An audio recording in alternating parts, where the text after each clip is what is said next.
saya kasih contoh. Ada beberapa contoh aturan di keluarga, aturan kebersihan yang kalian sebutkan itu tadi.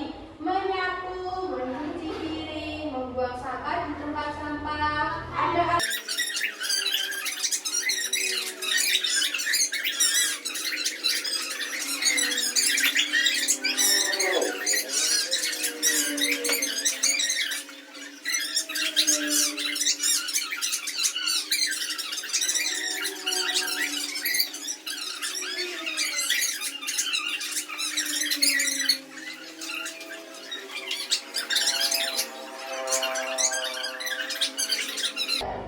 untuk semua itu, semua aturan di keluarga, termasuk membantu teman, membantu keluarga, ibu, ayah, membersihkan apapun itu, belajar, makan itu ada jadwalnya sendiri-sendiri. Jadi semua aturan pasti ada konsep waktunya. Apa itu konsep waktu?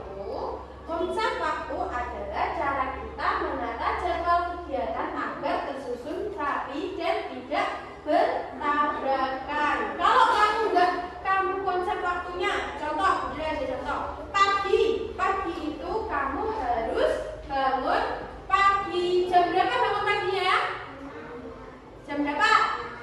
Loh, 5:30 berarti kamu nggak sholat dulu dong. Jam berapa bangunnya yang benar? Jam 4:30 itu nanti bisa sholat subuh terlebih dahulu.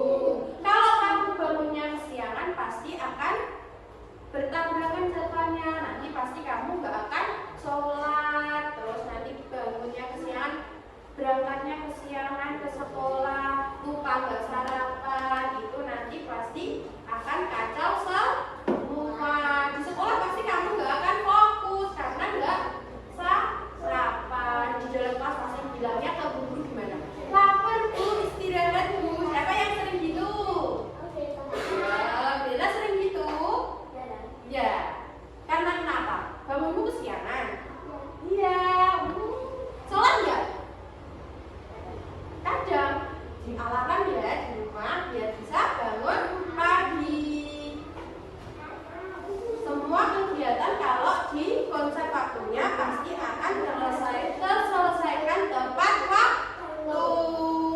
Untuk menyelesaikan itu butuh apa?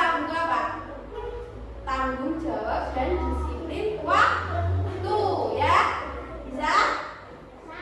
Kalau aturan di keluarga, dia mau tanya aturan di keluarga. Bu Jula mau kasih aturan ke adiknya Bu Jula.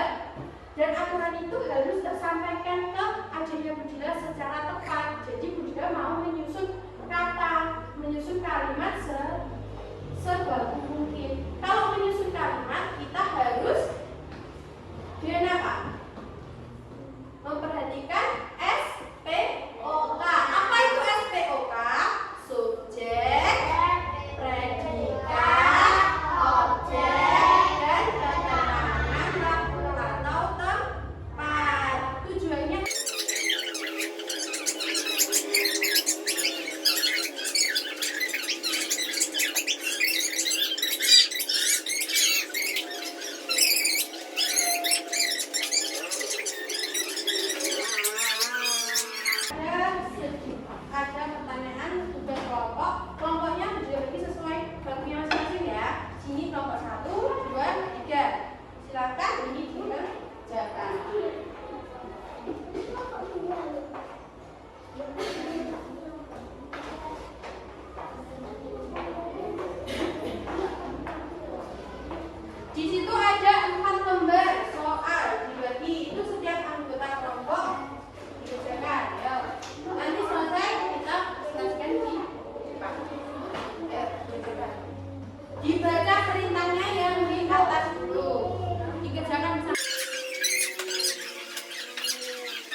mengatur waktunya untuk kegiatan sehari-hari? Sudah.